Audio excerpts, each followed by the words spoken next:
ગમની રે એ મુજથી નયન મિલા નખરેથી નયન નચાવો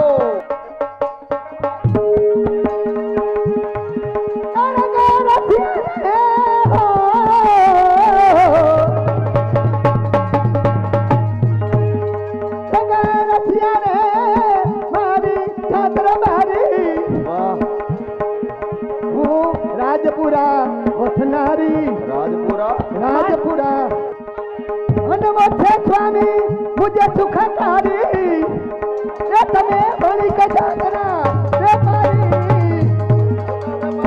પુરાની જાત મારી રે મન મોહન રે ઉપરની નવતારી નવો પરણે હજી થઉ બાલકુવારી હજી થઉ બાલકુવારી મયારીનો વેશ આપને કોઈને ખ્યાલ હોય, લગભગ તો ખ્યાલ હોય જ ન હોય એવું ન બને, પણ મયારી એટલે શું?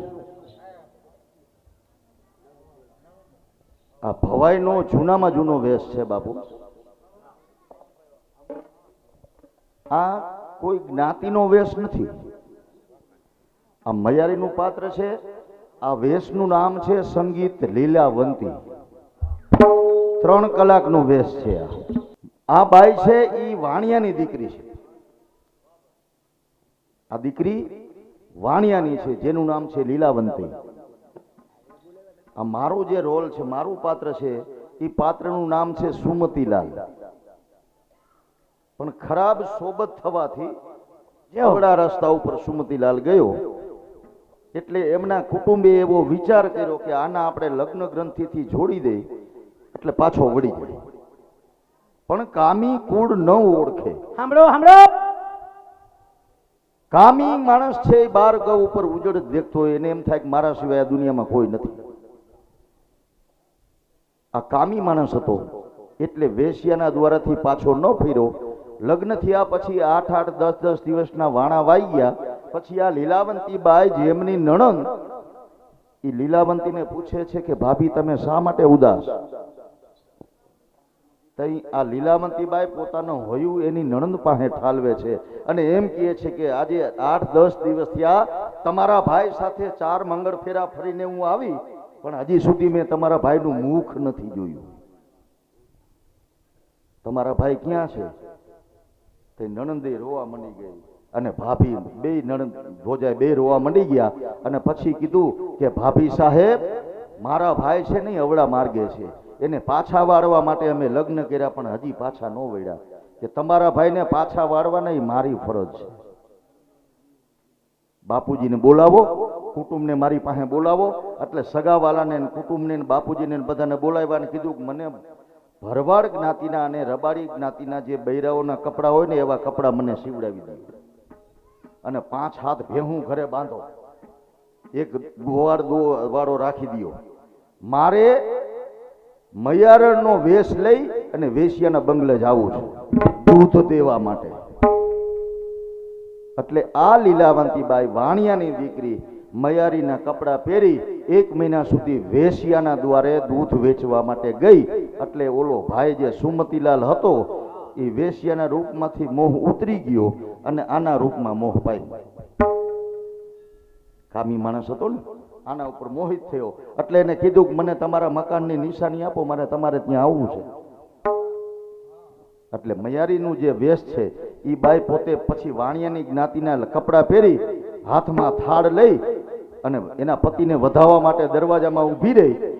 અને સુમતીલાલ આવ્યો ને જોઈએ ત્યાં તો આ મયારી હતી એ જ બાઈ કે તમે, હું તમારી અર્ધાંગના છું, આ તો મારું મકાન, એટલે જ તમને કહું છું તમારી અર્ધાંગના છો, તમારી સાથે લગ્ન ગ્રંથિથી જોડાય અને તમારા ઘરે આવી છો. મારા નાથ, તમને પાછા વાળવા માટે મારે આ મયારીનો વેશ લેવો. આ ભવાઈ આપણને ઈ બતાવે છે. કદાચ પોતાનો પતિ અવળા રસ્તા ઉપર વિયોગ્યો હોય અને આ વેશ કદાચ દિલમાં ઉતરી જાય ને મારા બાપ, તો જરૂરી પાછો વળી જાય છે. જાવ, આમ બાપભાઈ બોલાવે છે. હવે સાંભળો ભાઈઓ, હવે ટૂંકમાં લઈએ તો આ નાટક જે મૈયારીનું છે એ 3.5 કલાકનું છે, પણ ટૂંકમાં આપણે એનો ફીસ બતાવ્યો. કહેવાનો મતલબ આજનો આ પ્રોગ્રામ સ્વયંભૂ જડેશ્વર દાદાની ગાયોના ઘાસચારા માટેનો છે. તમે ખૂબ આપો છો અને આપશો જ, તો યથાશક્તિ પ્રમાણે આ મૈયારી જે રહી, મૈયારી નામનું જે થોડોક પીસ હતો એ અહીં પૂરો થાય છે. હવે 5 મિનિટની અંદર આપણે નાટક શરૂ કરવાનું છે. બરાબર. કચ્છ ધરતીનો કાળો નાગ એટલે કે જેસલ જાડેજા તોરલે તણનર તાર્યા સાસતીઓ સધીર, જેસલ જગનો ચોરટો જેને પલમાં કીધો પીર. એવા જેસલ અને તોરલ આ નામનું નાટક હવે થોડી વારમાં આપણી સમક્ષ રજૂ થશે. એ દરમિયાન ગાળામાં આપણી પાસે ફાળો આવે છે મારા વિજયભાઈ અને હું. જડેશ્વર દાદાના ગાયોના ઘાસચારાની અંદર આપણે જે કાંઈ આપવું હોય, બક્ષિસ તમે ખૂબ જ આપીશ, પણ જે કાંઈ આપશો તે ફાળામાં બોલાશે. અને ચાલો મૈયારી, આપણા મકાનની નિશાની આપી દો. હું અને મારો મિત્ર અમે કાલે તમારે ત્યાં પધારશું.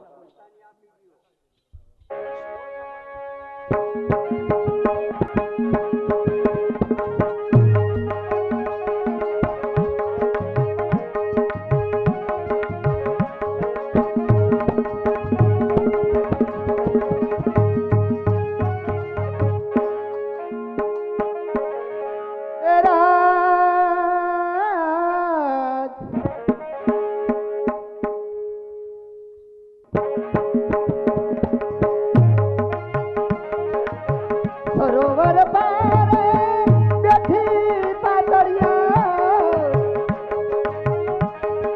સરોવર પારે હું તો બેઠી પાતળિયા, તમે અવિરત પાડો પર બંગલો એ મારા મોખા મહેમાન જરૂર. આવો ને રાત, આવો ને રાત, સીધી સડક પર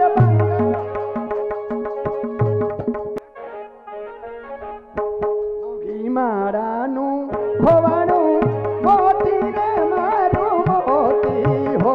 મોગી મારાનું ખોવાણું મોતી રે મારું મોતી. આમ મોતી ખોવા છે ખબર નહોતી મારું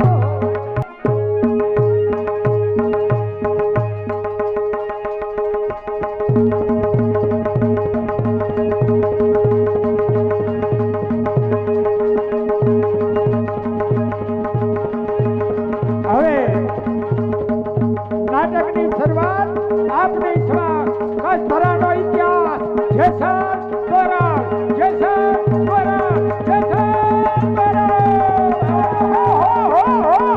જેસલ મારી જય, જેસલ મારી જય.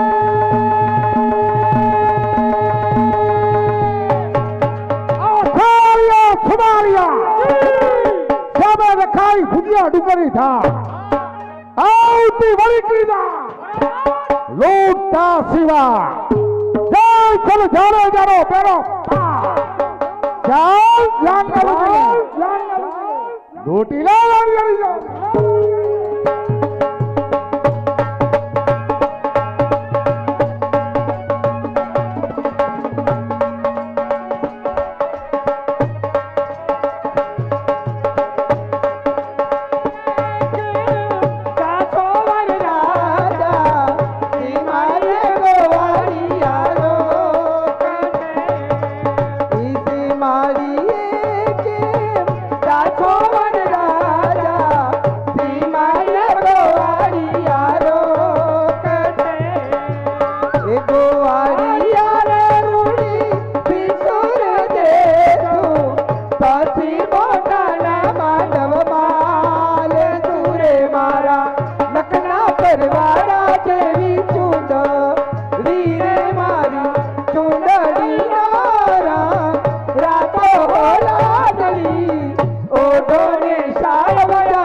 પરવાર જાનડિયું એ ભાઈ તમારી રીતે મહેંદી ગાવા એમ નહીં હું કહું ઈ જ બોલો એ કયું બોલવું છે તારે કયું સાંભળવું છે ભાઈ હું કહું ઈ જ બોલજો હા બોલ ભાઈ કયું બોલો સાંભળવું બોલો નદીને કિનારે આવ્યા પતંગ ઉડાડે કે ડેડકા દબાવે એ પતંગ ઉડાડે ડેટકા નો દબાવે મને એમ કે ડેડકા દબાવે ઈ નદીની કિનારે રાયવાર પતંગ ઉડાડે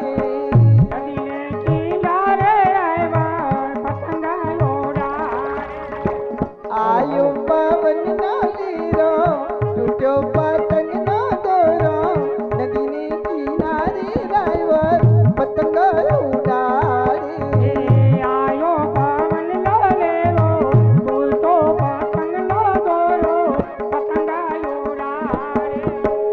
નો જાયમુ ભાઈ એ ભાઈ આ લાડવા ખાધા ને એ માથે પડશે ન જામતું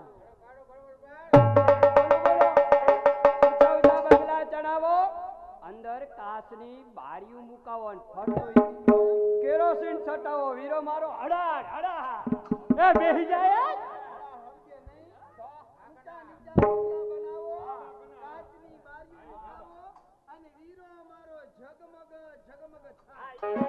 અરે ઊંચા ઊંચા બંગલા ચડાવો મારા રાજ હે લડકા ચલી બાજુ મેલાવો રે બીજો મારો જગમગ જગમગ થાય એ ઊંચા નીચા બાંગલા ચડાવો કે દાદા કાચની બારીઓ મિલાવો કે વીરો મારો કે ભૈલા મારો જગમગ જગમગ થાય એ કાટુ ભાઈ માર મોલરા ના પીઠા રે કટલ બાજી થાગે બીજો મારો જગમગ જગમ એ ભાઈ બોલા હવે જેલ બોલાવો એમ નહીં ભાઈ હવે એક બોલી જાઓ તારે નો બોલાય બોલો બોલો તારે બોલાય નહીં ભારમાં રેવાય ભાર તો મૂક્યો જ નથી તને લીંબુ દીધું તું ખિયા અરે ગરમી પડી તું ઊંચું હઈ ગયો એ ભૂરત મન તો કાકા ઈ નો છુહાય મને શું ખબર બોલો બોલો તારો તાસ વધી ગયો છે હો કાંઈ વાંધો નહીં હવે એક બોલી નાખો કયું ભાઈ? ફેશનમાં હારવા દેજો ફેશન આવી મારાને કાંઈ ના કહેશો ફેશન આવી ફેશનમાં ચાલવા દેજો વીરા મારા ભાભીને કાંઈ ના કહેજો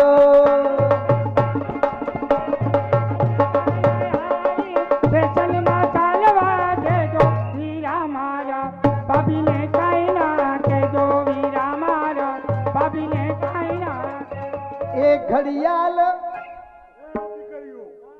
મારા બાપા ગીત બંધ કરો. બોલો. કારણ કે આ ભુજિયા ડુંગરની હા. હવે જેસલ જાડેજા મૂકો રે જેસલ ઠીક લાગે છે અહીંયા હા તો આપણે બંધ થઈ જાય બીજું તો હંતાઈ જાય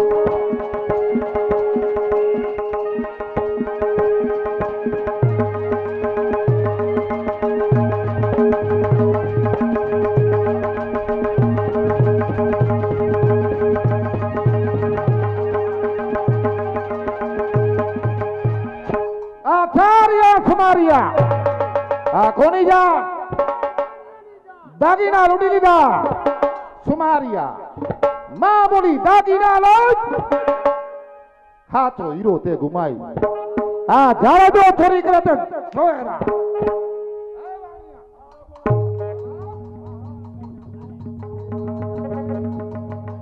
જાન જ્ઞાને માંડવીની છે અને આમ કઈ બાજુ આ ભુજિયા ડુંગરની ધાર આ ભૂતિયો ડુંગર અને આની ધા તારા બાપ ને કેમ આવ્યો